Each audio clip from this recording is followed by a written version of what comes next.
I can solve difficult problems for a Fortune 500 company. I can run a successful business. I can manage your home improvements. I can publicize your message. I can motivate your audience. I can put my military experience to work for your company. I can teach your children. I can boost your bottom line. I can add value to your workplace. I could be a loyal and productive employee. But I can't put my skills to work for your organization if I'm not given the opportunity. If you don't recognize my talents and ability. If you don't hire me. If you don't have an open mind and a workplace that's open to everyone. If you don't realize that America works best when everybody works. What can you do? What can you do? What can you do? You can remember that it worked. It's what people can do. It's what people can do that matters. Nearly 50 million Americans have disabilities. Capitalize on their talents with employment practices that benefit everyone. Learn more at whatcanyoudocampaign.org. Hi friends, Joe Haffner here. Are you interested in buying, selling, trading, or renting a house? Or maybe you're in the market for buying or selling a car? Or perhaps selling or giving away clothes, furniture, or electronics? Well, I can help you out. Just email me, Joe, at Gunther'sHouseOfFriends@gmail.com. That's Gunther'sHouseOfFriends@gmail.com. Email me today with your item and or items, and together we'll come up with a creative way to buy, sell, trade, or rent any reasonable item or service that you want. Keep in mind, though, I don't deal with the exchange of firearms, alcohol items, drugs, or anything illegal or immoral.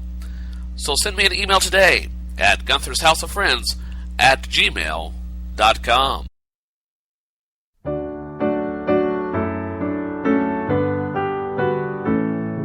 And here is the Writer's Almanac for Wednesday. It's the 16th of October, 2013. It's the birthday of Noah Webster, Hartford, Connecticut, 1758, set out to write an American dictionary when he was 43. He wanted Americans to have their own language that wasn't based on the language of England. And also, the dictionary was to help Americans communicate with each other because regional dialects differed so drastically.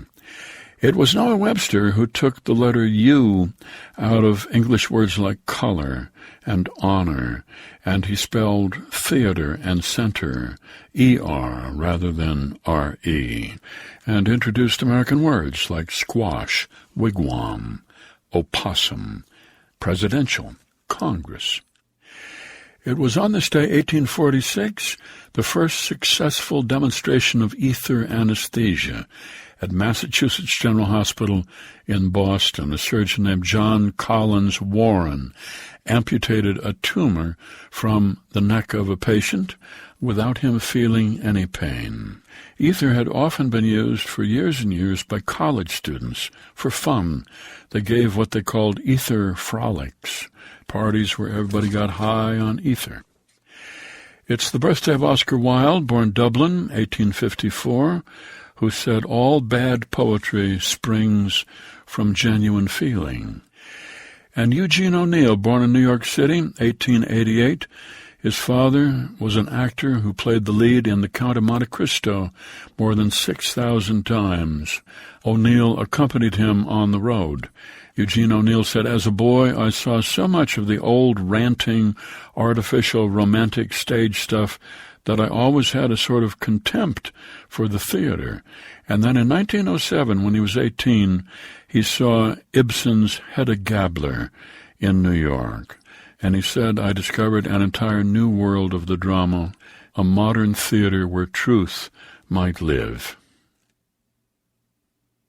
Here's a poem for today by Rudyard Kipling, entitled If. If you can keep your head when all about you are losing theirs and blaming it on you, if you can trust yourself when all men doubt you, but make allowance for their doubting too, if you can wait and not be tired by waiting or being lied about, don't deal in lies, or being hated, don't give way to hating, and yet don't look too good nor talk too wise. If you can dream and not make dreams your master, if you can think and not make thoughts your aim, if you can meet with triumph and disaster and treat those two impostors just the same, if you can bear to hear the truth you've spoken twisted by knaves to make a trap for fools, or watch the things you gave your life to broken and stoop and build 'em up with worn-out tools, if you can make one heap of all your winnings and risk it on one turn of pitch and toss, and lose and start again at your beginnings and never breathe a word about your loss, if you can force your heart and nerve and sinew to serve your turn long after they are gone, and so hold on when there is nothing in you except the will which says to them, hold on.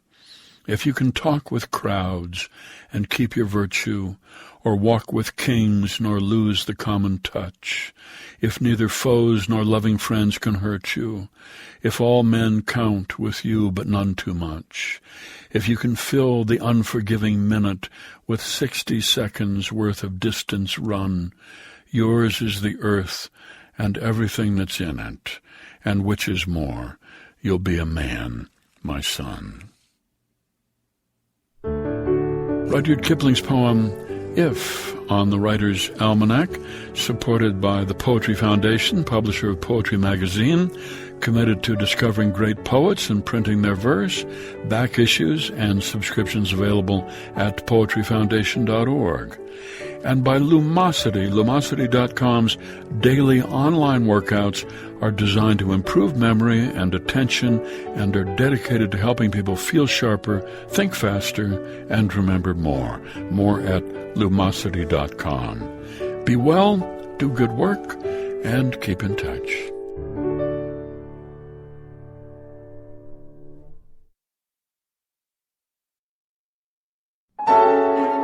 This is the Composer's Datebook for October 16th. I'm John Zek. On today's date in 1988, a new chamber work for viola and piano by Minnesota composer Stephen Paulus received its premiere performance in that state. Entitled Five for the Flowers Near the River, it was written for violist Cynthia Phelps, who was then principal violist with the Minnesota Orchestra, but who now holds that post with the New York Philharmonic. The work's title was inspired by a poem of the 8th century Chinese poet Tu Fu that the composer had read in translation. Paulus said, "The movement titles are phrases taken from various sections of the poem. My intent was to create something colorful and evocative, romantic, and also technically challenging. This poem about flowers provided the perfect phrases to conjure up both images and emotions." The opening movement, for example, is entitled, "The Riverside Flowers Are Driving Me Crazy."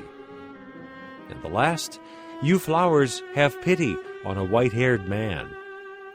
In addition to a body of chamber works, Paulus has written orchestral scores, operas, and a sizable body of choral pieces, large and small, that have proven especially successful, and many of these are collaborations inspired by poets from our own time.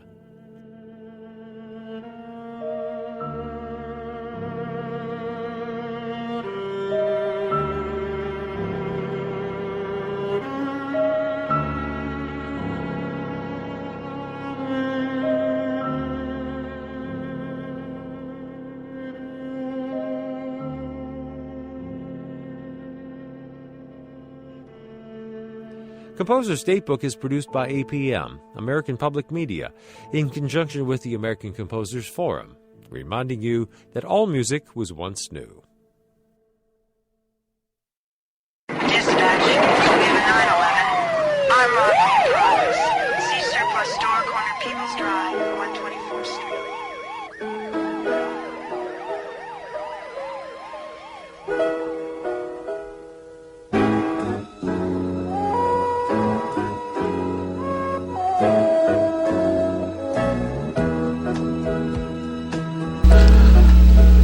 Welcome back to Studio 26 on this Wednesday morning, as we're about halfway through the second hour.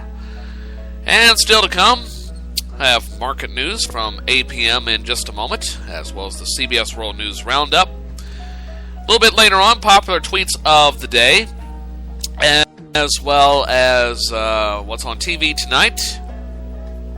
plus a whole lot more. We'll get to celebrity birthdays in just a few seconds, but as I mentioned a little bit ago and I had a brain fart and realized I forgot to read part of the intro. I can't believe I forgot it. You know, you have that feeling that you were going to do something. It wasn't really life-threatening, but you still needed to do it anyway. I had that feeling at the start of the show that I skipped something. I couldn't think, oh well, I'll just keep going. You know, pretend like nothing happened. And then I realized, right before the weather forecast, oh yeah, I forgot to read my email address and other stuff like that. So I'll do that right now. And put in some more background music here, shall we? Okay. Email me at gunthershouseoffriends@gmail.com. That's where you can send your comments, whether it be positive or negative. Also send your advertising copy that way. gunthershouseoffriends@gmail.com. Or Skype me at G800-486-8437. That's G800-486-8437. An easy way to remember that is to get out your old landline phone and spell out G800, that's the letter G, 800 Gunther, okay? You can also follow me on Twitter at jhaffner99, that's the letter J, HAFFNER 99, okay? jhaffner99 on Twitter. And also check out my website, www.tinyurl.com/Gunther's House. That's Gunther plural, Gunther's House, GUNTHERS House, all one word. That's good on your PC, Mac, or Linux computer, or on your tablet computer as well. Or check me out at tinyurl.com/GuntherMobile. And actually, both web addresses will work on your tablet computers, but tinyurl.com/GuntherMobile is good on your smartphone, whether it's an Android, iOS, or Windows phone. Plus, you can listen to previous episodes of First Cup or anything else that I produce by downloading the Stitcher app.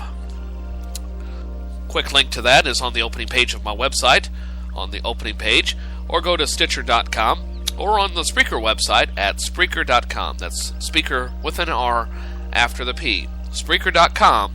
Spreaker, be heard. Okay, now that I've taken care of that, one more thing I wanted to address here. I'd like to speak on behalf, again, of Wishing Stars Native Creations and talk to you about a fantastic dream catcher that Chris has made. Measures 9.5 inches. It's a one-of-a-kind item, just like all her items are, and is the first dream catcher that Chris has made out of a deer rack. I've seen pictures of it. Very, very impressive. The simple, undecorated legend bearing a creation can be easily added at the request of the purchaser. Look at the picture, post it within the last couple of weeks. You'll understand what I mean. The webbing is done with waxed sinew with a single blue and white older glass bead. Okay, feathers on the side are real turkey feathers. Okay, with silver cone and cobalt blue beads. It's only $25 plus tax.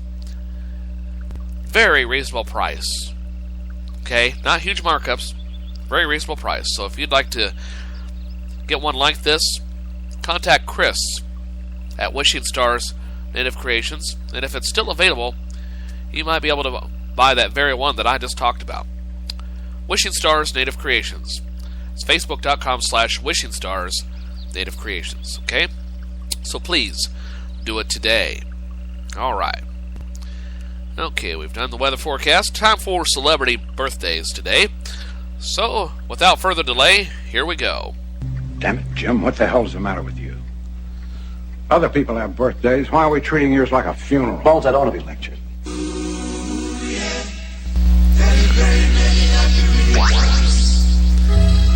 And before I run down this list of celebrity birthdays today, if you're celebrating your birthday today, happy birthday.